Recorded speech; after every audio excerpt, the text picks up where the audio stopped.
नमस्कार दोस्तों, स्वागत है आप सभी का आपके अपने YouTube चैनल नॉलेज पंडित पर। मैं रंजीत पांडे आप सभी के लिए 50 जीके जीएस एमसीक्यू क्वेश्चंस का एक टेस्ट वीडियो लेकर आया हूं। आज का ये वीडियो पूरा सॉल्व करके आप अपनी तैयारी को चेक कर सकते हैं। एग्जाम देने से पहले इस वीडियो को जरूर सॉल्व कर लें, जिससे आपको आपकी तैयारी पता चल जाए। हर एग्जाम के लिए इंपॉर्टेंट क्वेश्चंस हैं। आप अपने दोस्तों को भी शेयर कर सकते हैं। अगर आप हमारे चैनल पर नए हैं तो डेली अपडेटेड वीडियो प्राप्त करने के लिए हमारे चैनल को सब्सक्राइब करके बेल आइकन ऑन कर लीजिएगा और वीडियो को लाइक करना ना भूलिएगा। चलिए हम शुरू करते हैं वीडियो। तो सबसे पहला प्रश्न ये रहा आपके सामने। गुप्त काल में निगम के प्रधान को क्या कहा जाता था? तो गुप्त काल में निगम के प्रधान को श्रेष्ठी कहा जाता था। बौद्धों की रामायण बुद्ध चरित के रचनाकार कौन है? तो बौद्धों की रामायण बुद्ध चरित के रचनाकार अश्वघोष जी हैं। चार धातुओं सोना, चांदी, तांबा और सीसा के सम्मिश्रण से बनने वाले सिक्के को क्या कहा जाता था? तो चार धातुओं सोना, चांदी, तांबा और सीसा के सम्मिश्रण से बनने वाले सिक्के को करशापण कहा जाता था। नेक्स्ट क्वेश्चन है, मुजरिस किस वंश के राज्य का प्रमुख बंदरगाह था? तो मुजरिस चेर वंश के राज्य का प्रमुख बंदरगाह था। नालंदा विश्वविद्यालय की स्थापना का युग कौन सा था? तो गुप्त काल में नालंदा विश्वविद्यालय की स्थापना हुई थी। महाराष्ट्र में रामोसी कृषक जत्था किसने स्थापित किया था? तो महाराष्ट्र में रामोसी कृषक जत्था वासुदेव बलवंत फड़के जी ने स्थापित किया था। आधुनिक युग का मनु किसे कहा जाता है? तो भीमराव अंबेडकर जी को आधुनिक युग का मनु कहा जाता है। वेदों को अपौरुषेय क्यों कहा गया है? क्योंकि वेदों की रचना देवताओं द्वारा की गई है, इसलिए वेदों को अपौरुषेय कहा गया है। ऋग्वेद का कौन सा मंडल पूर्णतः सोम को समर्पित है? तो ऋग्वेद का 9वां मंडल पूर्णतः सोम को समर्पित है। 1857 ईस्वी के विद्रोह की असफलता के बाद मुगल बादशाह बहादुर शाह जफर द्वितीय को कहां निर्वासित कर दिया गया था? तो 1857 के विद्रोह की असफलता के बाद मुगल बादशाह बहादुर शाह जफर द्वितीय को निर्वासित करके रंगून भेज दिया गया था। इंडिका पुस्तक मूलतः किसके द्वारा लिखी गई है? तो इंडिका पुस्तक मेगास्थनीज के द्वारा लिखी गई है। निम्नलिखित में से कौन सा विवाह गैर मान्यता प्राप्त है? तो गंधर्व विवाह गैर मान्यता प्राप्त विवाह है। मालवा, गुजरात एवं महाराष्ट्र को किस शासक ने पहली बार जीता था? तो मालवा, गुजरात और महाराष्ट्र को चंद्रगुप्त मौर्य ने पहली बार जीता था। भारत में चार बाग शैली का प्रथम मकबरा कौन सा है? तो भारत में चार बाग शैली का प्रथम मकबरा हुमायूं का मकबरा है। प्रसिद्ध पुर्तगाली नाविक वास्को डी गामा भारत में कहां उतरा था? तो प्रसिद्ध पुर्तगाली नागरिक या नाविक वास्को डी गामा भारत के कालीकट में उतरा था। खिलाफत आंदोलन का अंत निम्न में से किस कारण हुआ था? तो खिलाफत आंदोलन का अंत कमाल पाशा के तुर्की का शासक बनने के कारण अंत हुआ था। नेक्स्ट क्वेश्चन है, किसके शासनकाल को इब्न बतूता ने एक बहुत बड़ा समारोह कहा था? तो कैकुबाद के शासन को इब्न बतूता ने एक बहुत बड़ा समारोह कहा था। सल्तनत काल में हक ए शर्ब क्या था? तो सल्तनत काल में हक ए शर्ब सिंचाई कर को कहा जाता था।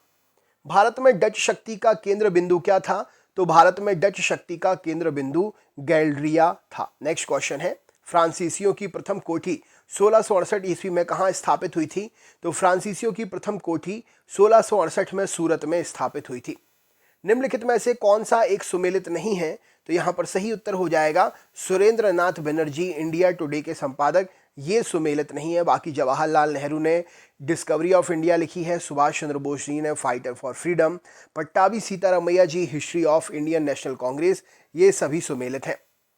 हम्बुराबी के नियम किस सभ्यता के थे? तो बेबीलोन की सभ्यता के नियम थे हम्बुराबी के नियम। बेबीलोन की सभ्यता के नियम हम्बुराबी के सभ्यता से संबंधित है। नेक्स्ट क्वेश्चन है, औरंगजेब ने जजिया पुनः किस वर्ष में लगाया था? तो औरंगजेब ने 1679 में औरंगजेब ने जजिया पुनः लगाया था। विदिशा के राजा भागभद्र के पास हिंद यवन राजा के एक दूत आए थे, उसका नाम क्या है? तो विदिशा के राजा के पास भागभद्र राजा जो है उनके पास हिंद यवन राजा ने एक दूत भेजा था, उसका नाम एंटियाल्डिकस था। राइट आंसर हो जाएगा ऑप्शन नंबर बी, एंटियाल्डिकस। नेक्स्ट क्वेश्चन है, हैदराबाद नगर की स्थापना किसने की थी? तो मोहम्मद कुली कुतुब शाह ने हैदराबाद नगर की स्थापना की थी। निम्न में से कौन एत्तुगौके संग्रह का अंग है?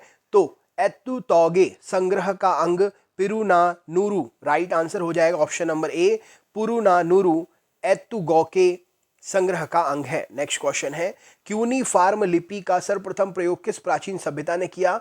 तो क्यूनीफार्म लिपि का प्रयोग सर्वप्रथम सुमेर की सभ्यता ने किया था। निम्नलिखित में से किसे जाटों का प्लेटो कहा जाता है? तो सूरजमल को जाटों का प्लेटो कहा जाता है। निम्नलिखित में से किसने अपने लेखन प्रेज ऑफ फॉली में क्षमा पात्रों की बिक्री की कटु आलोचना की है? तो अपने लेख इरास्मस ने अपने लेख फ्रेज ऑफ फॉली में क्षमा पात्रों की बिक्री की कटु आलोचना की है। निम्नलिखित में से कौन सा सूबा मुगल बादशाह जहांगीर के काल में बना था? तो सिंध सूबा मुगल बादशाह जहांगीर के काल में बना था। भारत में चिश्ती सूफियों ने विलायत नामक संस्था विकसित की, जिसका उद्देश्य निम्नलिखित में से किससे था? तो भारत में चिश्ती सूफियों ने विलायत नामक एक संस्था विकसित की, जिसका मुख्य उद्देश्य राज्य नियंत्रण से मुक्त आध्यात्मिक क्षेत्र से था। दांडी यात्रा के साथ निम्नलिखित में से क्या प्रारंभ हो गया? तो दांडी यात्रा के साथ सविनय अवज्ञा आंदोलन प्रारंभ हुआ। निम्नलिखित में से कौन सी प्रथा चतुष्टय वेदोत्तर काल में प्रचलित हुई? तो ब्राह्मण, क्षत्रिय, वैश्य और शूद्र ये प्रथा चतुष्टय वेदोत्तर काल में प्रचलित हुई थी। भारतीय स्वतंत्रता संग्राम के दौरान रोलेट एक्ट ने किस कारण से सार्वजनिक रोष उत्पन्न किया था? तो इसने लोगों को बिना मुकदमा चलाए जेल भेजने के लिए अधिकृत किया। ऑप्शन नंबर सी यहाँ पर सही उत्तर हो जाएगा। भारतीय स्वतंत्रता संग्राम के दौरान रोलेट एक्ट इस कारण से सार्वजनिक रोष उत्पन्न करा। नेक्स्ट क्वेश्चन है, अभिनव भारत नामक संस्था के किसके द्वारा संगठित की गई थी? तो अभिनव भारत नामक संस्था विनायक दामोदर सावरकर द्वारा संगठित की गई थी। निम्नलिखित में से कौन सा युग्म सुमेलित है? तो यहाँ पर ऑप्शन नंबर वांडीवाश का युद्ध फ्रांसीसी विरुद्ध ईस्ट इंडिया कंपनी, ये युग्म सुमेलित है, सही उत्तर हो जाएगा। लॉर्ड पैथिक लॉरेंस के कार्यकाल में पारित पंजाब टेनेंसी एक्ट का प्रमुख उद्देश्य क्या था? तो लॉर्ड पैथिक लॉरेंस के कार्यकाल में पारित पंजाब टेनेंसी एक्ट जो है कृषकों के दखल अधिकारों की सुरक्षा करने के उद्देश्य से था। निम्नलिखित में से किस एक राजपूत राजवंश द्वारा अपना उद्गम मिथकीय अग्निकुल से नहीं जोड़ा गया? तो राजपूत वंश चंदेल राजाओं द्वारा अपना उद्गम मिथकीय अग्निकुल से नहीं जोड़ा गया था। निम्नलिखित में से किसने विश्वविख्यात गायत्री मंत्र अंतर्विष्ट है? इनमें से किसमें गायत्री मंत्र अंतर्विष्ट है? तो ऋग्वेद में गायत्री मंत्र अंतर्विष्ट है। निम्नलिखित में से कौन सा एक युग्म सही सुमेलित नहीं है? तो मालविकाग्निमित्रम, जीवन चरित, ये ऑप्शन सही सुमेलित नहीं है। बाकी मालती माधव, माधव नाटक, पंचतंत्र दंत कथा है और पंच सिद्धांतिक खगोल शास्त्र संबंधित है, राइट आंसर हो जाएगा। हड़प्पा कालीन सभ्यता मुख्यतः निम्न में से किन प्रदेशों में केंद्रीय भूत थी? तो पंजाब, राजस्थान और गुजरात में हड़प्पा कालीन सभ्यता केंद्रीय भूत थी। चीनी यात्रियों के भारत में भ्रमण की श्रृंखला में सुंग युन का उल्लेख प्राप्त होता है। वह बौद्ध ग्रंथ की खोज में भारत आया था। उसके भारत आने का समय क्या था? तो चीनी यात्री सुंग युन में जो भारत आया था, उसके भारत आने का समय 518 ईस्वी था। किस ग्रंथ ने यह विवरण दिया है कि पुष्यमित्र सुंग ने कई यज्ञ किए थे? तो पतंजलि के महाभाष्य से यह विवरण मिलता है कि पुष्यमित्र सुंग ने कई यज्ञ किए थे। निम्नलिखित में से किस विदेशी अभिलेख में भारतीय वैदिक मंडल के देवताओं वरुण, इंद्र और नासत्य का विवरण प्राप्त होता है? तो विदेशी अभिलेख एशिया के माइनर में बोगास कोई अभिलेख, एशिया माइनर के बोगास कोई अभिलेख से हमें ये पता चलता है कि भारतीय वैदिक मंडल के देवता वरुण, इंद्र और नासत्य के विवरण से हमें उनकी जानकारी मिलती है। निम्नलिखित कथनों में से असत्य कथन कौन सा है? तो यहाँ पर सही उत्तर हो जाएगा option number D, Nandi Varman द्वितीय ने भारतीय संस्कृति के प्रचार में अनिच्छा प्रदर्शित की थी, ये असत्य कथन है। नेक्स्ट क्वेश्चन देखते हैं, मराठों से पूर्व गुरिल्ला युद्ध पद्धति का प्रयोग किसने किया था? तो मलिक अंबर ने मराठों से पूर्व गुरिल्ला युद्ध पद्धति का प्रयोग किया था। हुमायूं के मकबरे एवं खान खाना के मकबरे की वास्तुकला से प्रेरित होने वाला ताजमहल का वास्तुकार कौन था? तो ताजमहल का वास्तुकार उस्ताद ईसा था, जो हुमायूं के मकबरे और खान खाना के मकबरे के वास्तुकला से प्रेरित हुआ था। करोड़ी नामक एक नए अधिकारी की नियुक्ति किस मुगल शासक ने की थी? तो करोड़ी नामक नए अधिकारी की नियुक्ति अकबर ने की थी। मुस्लिम शासन के दौरान दिल्ली के सिंहासन पर अधिकार करने वाला एकमात्र हिंदू कौन था? तो हेमू मुस्लिम शासन के दौरान दिल्ली पर सिंहासन पर अधिकार करने वाला एकमात्र हिंदू शासक था। 1 अगस्त 1920 को कौन सा आंदोलन महात्मा गांधी द्वारा प्रारंभ किया गया? तो असहयोग आंदोलन 1 अगस्त 1920 को महात्मा गांधी जी के द्वारा प्रारंभ हुआ था। तो दोस्तों ये थे 50 जीके के क्वेश्चंस। वीडियो कैसा लगा कमेंट करके ज़रूर बताएं। चैनल पर नए हैं तो नेक्स्ट वीडियो देखने के लिए सब्सक्राइब करके बेल आइकन ऑन ज़रूर कर लीजिएगा, और वीडियो अच्छा लगा हो तो लाइक करना ना भूलिएगा। मिलते हैं नेक्स्ट टॉपिक के साथ नेक्स्ट वीडियो में।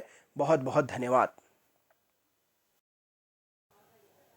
नमस्कार दोस्तों, स्वागत है आप सभी का आपके अपने YouTube चैनल नॉलेज पंडित पर। मैं रंजीत पांडे आप सभी का स्वागत करता हूं आज के इस वीडियो में। आज का video 50 MCQ questions GK GS का, जो कि एक मॉडल टेस्ट सेट पेपर है।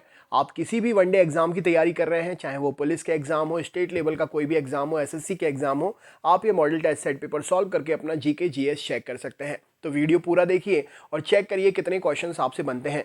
1000 क्वेश्चन की ये सीरीज आज हम 451 से लेकर 500 तक क्वेश्चंस कवर करेंगे। इससे पहले वाला वीडियो देखने के लिए हमारे चैनल की प्लेलिस्ट पर आप विजिट कर सकते हैं। अगर आपने अभी तक हमारे चैनल को सब्सक्राइब नहीं किया है तो सब्सक्राइब जरूर कर लें, क्योंकि रोज अपडेटेड वीडियो आपके लिए मिलते हैं।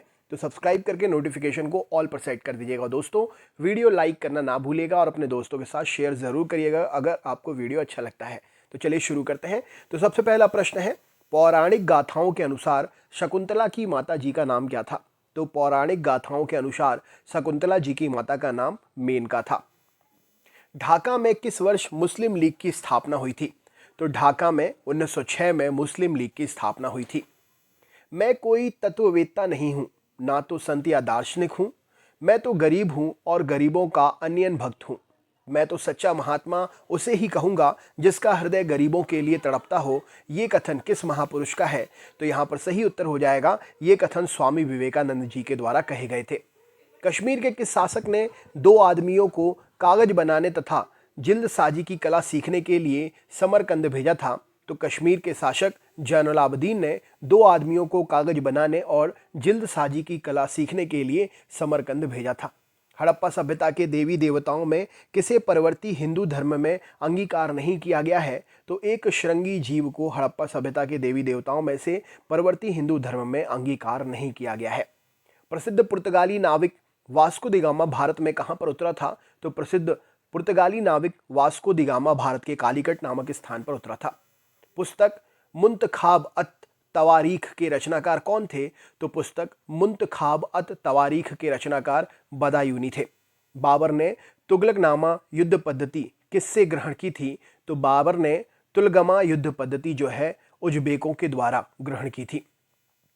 कुवांशी नामक गांव किस राज्य में है जहां से पुरानी सभ्यता के अवशेष मिले हैं? तो कुवांशी नामक गांव गुजरात प्रदेश में है जहां से पुरानी सभ्यता के अवशेष मिले हैं। मुगरलपुर नामक बस्ती किस खिलजी शासक ने बसाई थी? तो मुगरलपुर नामक बस्ती जलालुद्दीन खिलजी ने बसाई थी। महात्मा गांधी द्वारा 1 अगस्त 1920 को कौन सा आंदोलन प्रारंभ किया गया था? तो महात्मा गांधी जी के द्वारा 1 अगस्त 1920 को असहयोग आंदोलन प्रारंभ किया गया था। हड़प्पा के नगर और कस्बे किस आकार के विशाल खंडों में विभाजित थे? तो हड़प्पा के नगर और कस्बे आयताकार विशाल खंडों में विभाजित थे। किस क्रांतिकारी ने मेरे अंत समय का आश्रय गीता नामक कृति की रचना की है? तो भाई परमानंद जी ने मेरे अंत समय का आश्रय गीता नामक कृति की रचना की है। परमाणु ऊर्जा संस्थान ट्रॉम्बे को डॉक्टर भाभा के नाम पर भाभा परमाणु अनुसंधान केंद्र नाम किसने दिया था? तो इंदिरा गांधी जी के द्वारा ट्रॉम्बे को डॉक्टर भाभा जी के नाम पर भाभा परमाणु अनुसंधान केंद्र नाम दिया था। असेंबली बम कांड की घटना में भगत सिंह के साथ दूसरे क्रांतिकारी कौन थे? तो असेंबली बम कांड में भगत सिंह के साथ में दूसरे क्रांतिकारी बटुकेश्वर दत्त जी थे। बहुप्रचलित या बहुप्रदर्शित परवर्ती हड़प्पा सभ्यता शब्दावली का पुरातत्वविदों द्वारा किस संदर्भ में प्रयोग किया जाता है? तो बहुप्रचलित परवर्ती हड़प्पा सभ्यता शब्दावली का पुरातत्वविदों के द्वारा इस संस्कृति का उत्तर नगरीय चरण शब्द संदर्भ प्रयोग किया जाता है। निम्नलिखित ग्रंथों में से किसमें गुप्तकालीन प्रशासन एवं नीतियों का उल्लेख प्राप्त होता है? तो गुप्तकालीन प्रशासन एवं नीतियों का उल्लेख कामंदकीय नीति शास्त्र से प्राप्त होता है। निम्नलिखित में से कौन से पुरावशेष सिंधु घाटी सभ्यता के धार्मिक तथा सामाजिक जीवन का अध्ययन करने में सबसे अधिक सहायक हैं? तो सिंधु घाटी सभ्यता के धार्मिक तथा सामाजिक जीवन का अध्ययन करने में सबसे ज्यादा सहायक ऑप्शन नंबर बी पक्की मिट्टी से निर्मित आकृतियां और मोहरें सही उत्तर हो जाएगा। कल्हड़ प्रतीत राजतरंगिणी कश्मीर के संदर्भ में विश्व कोश मानी जाती है। यह किस शासक के शासनकाल में लिखी गई थी? तो राजतरंगिणी को जो है ये जयसिंह के शासनकाल में लिखा गया था। निम्नलिखित में से कौन एक ठीक सुमेलित नहीं है? तो रंगपुर धान की भूसी के लिए प्रसिद्ध है, जो मिला था वहां से प्राप्त हुआ था प्राचीन अवशेष, ये सुमेलित नहीं है। बाकी सुरकोटदा से जुते हुए खेत, हड़प्पा से अश्व के अवशेष, चौहुद्रों से गढ़ी क्षेत्र, ये सभी सुमेलित हैं। सिंधु घाटी सभ्यता के लोगों द्वारा भवनों के निर्माण कार्य के लिए धूप में सुखाई गई ईंटों के स्थान पर चूने और पकाई गई ईंटों का प्रयोग क्यों किया जाता है? तो यहाँ पर सही उत्तर हो जाएगा, नगरों के नदी घाटियों के समीप स्थित होने के कारण जलवायु नम थी, इसीलिए चूने और पकाई गई ईंटों का प्रयोग किया गया था। बाल गंगाधर तिलक को आधुनिक भारत का निर्माता किसने कहा था? तो महात्मा गांधी जी ने बाल गंगाधर तिलक को आधुनिक भारत का निर्माता कहा था। बुर्ज होम का पुरातत्वीय खुदाई स्थल किससे संबंधित है? तो बुर्ज होम का पुरातत्वीय खुदाई स्थल हड़प्पा संस्कृति से संबंधित है। भारतीय पत्रकारिता का राजकुमार किसे कहा गया है? तो कृष्णोदास पाल जी को भारतीय पत्रकारिता का राजकुमार कहा गया है। हड़प्पा सभ्यता में लाजवर्द मणि का आयात किस क्षेत्र से होता था? तो हड़प्पा सभ्यता में लाजवर्द मणि का आयात जो है बख्शगां के क्षेत्र से होता था। नेक्स्ट क्वेश्चन है, अगला प्रश्न बदख्शां के क्षेत्र से होता था। नेक्स्ट है, निम्न में से किसने ईमेल की धारणा का विकास किया? तो ऑर्थर सी क्लार्क ने ईमेल की धारणा का विकास किया था। प्राचीन समय में लिखने के लिए किस भाषा का प्रयोग किया जाता था? तो प्राचीन समय में लिखने के लिए संस्कृत भाषा का प्रयोग किया जाता था। पारसी धर्म का प्रसिद्ध त्योहार नौरोज भारत में किसके द्वारा शुरू किया गया था? तो पारसी धर्म का प्रसिद्ध त्योहार नौरोज भारत में बलबन के द्वारा शुरू किया गया था। निम्नलिखित में से किसे विक्रमादित्य के नाम से जाना जाता था? तो चंद्रगुप्त द्वितीय को विक्रमादित्य के नाम से भी जाना जाता था। किस भारतीय नेता ने भारतीय शासन अधिनियम 1935 को दासता का नया चार्टर्ड कहा था? तो भारतीय शासन अधिनियम 1935 को दासता का नया चार्टर्ड जवाहरलाल नेहरू ने कहा था। महमूद गजनवी ने भारत में प्रथम आक्रमण किस राज्य के विरुद्ध किया था? तो महमूद गजनवी ने भारत में प्रथम आक्रमण हिंदू शाही राजवंश के या राज्य के विरुद्ध किया था। दिल्ली के निम्नलिखित सुल्तानों में से किसने तैमूरी शासक मिर्जा शाहरुख के अधिराज्य में जाना स्वीकार किया था? तो यहाँ पर सही उत्तर हो जाएगा खिज्र खां सैयद, दिल्ली सल्तनत के सुल्तान जिसने तैमूरी शासक मिर्जा शाहरुख के अधिराज्य में जाना स्वीकार किया था। किस मुस्लिम शासक के सिक्कों पर देवी लक्ष्मी की आकृति बनी है? तो मोहम्मद गौरी के सिक्कों पर देवी लक्ष्मी की आकृति बनी है। जैन वास्तुकला का प्राचीनतम उदाहरण कहाँ मिलता है? तो दिलवाड़ा में जैन वास्तुकला का प्राचीनतम उदाहरण मिलता है। निम्न में से किस स्थान पर मोहम्मद बिन तुगलक की मृत्यु हुई थी? तो ठट्टा नामक स्थान पर मोहम्मद बिन तुगलक की मृत्यु हुई थी। मुस्लिम लीग का प्रथम अध्यक्ष कौन था? तो आगा खां मुस्लिम लीग का प्रथम अध्यक्ष था। हड़प्पा काल में मुद्राओं के निर्माण के लिए किसका प्रयोग किया जाता था? तो टेराकोटा का प्रयोग हड़प्पा काल में मुद्रा के निर्माण के लिए किया जाता था। कोलकाता नगर की स्थापना किस वर्ष में हुई थी? तो 1690 में कोलकाता नगर की स्थापना हुई थी। तानसेन का वास्तविक नाम क्या था? तो रामतनु पांडे तानसेन का वास्तविक नाम था। महात्मा गांधी के नाम के पहले महात्मा शब्द किसके दौरान जोड़ा गया था? तो महात्मा गांधी के नाम के पहले महात्मा शब्द जो है चंपारण सत्याग्रह के दौरान जोड़ा गया था। इलेक्ट्रॉनिक वोटिंग मशीन ईवीएम का प्रयोग भारतीय चुनाव में कब से शुरू हुआ? तो इलेक्ट्रॉनिक वोटिंग मशीन का प्रयोग भारतीय चुनाव में 1998 से शुरू हुआ।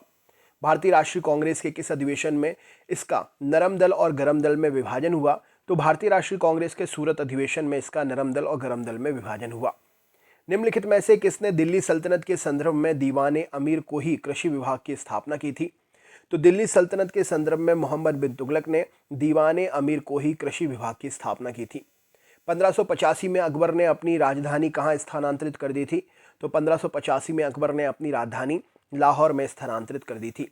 महात्मा गांधी ने कुमाऊं की यात्रा सर्वप्रथम कब की थी? तो महात्मा गांधी ने कुमाऊं की यात्रा जून 1929 में सबसे पहले की थी। नमक सत्याग्रह और दांडी यात्रा पर सरकार की तात्कालिक प्रतिक्रिया क्या थी?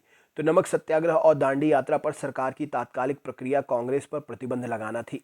भारत के किस गणतज्ञ द्वारा शून्य की खोज की गई थी? तो आर्यभट्ट के द्वारा, भारत के महान गणतज्ञ जिनके द्वारा शून्य की खोज हुई थी। कहाँ के शासक ने अफजल खां के साथ 1659 में शिवाजी के विरुद्ध एक विशाल सेना भेजी थी? तो बीजापुर के शासक ने अफजल खां के साथ 1659 में शिवाजी के विरुद्ध विशाल सेना भेजी थी। भारत ने प्रथम अणु युक्ति का परीक्षण कब किया था? तो भारत ने प्रथम अणु युक्ति का परीक्षण 18 मई 1974 को किया था। फारस से आने वाले अब्दुल रज्जाक की हम्पी यात्रा के समय दक्षिण भारत में विजयनगर साम्राज्य का शासक कौन था? तो फारस से आने वाले अब्दुल रज्जाक की हम्पी यात्रा के समय दक्षिण भारत में विजयनगर साम्राज्य का शासक देवराय द्वितीय था। तो दोस्तों ये थे 1000 क्वेश्चन की सीरीज़ के 50 क्वेश्चन। वीडियो पर आपके लिए आगे के क्वेश्चंस भी मिलेंगे, तो चैनल को सब्सक्राइब करके बेल आइकन ऑन कर लीजिएगा। नोटिफिकेशन के लिए ऑल पर सेट कर दीजिएगा, जिससे सभी वीडियोस के नोटिफिकेशन आपको मिल सके। तो अगर आपके लिए वीडियो अच्छा लगा है तो लाइक ज़रूर करें, अपने ग्रुप्स में शेयर करें और हमारे पुराने वीडियोज़ देखने के लिए चैनल पर विजिट ज़रूर करें। बहुत बहुत धन्यवाद।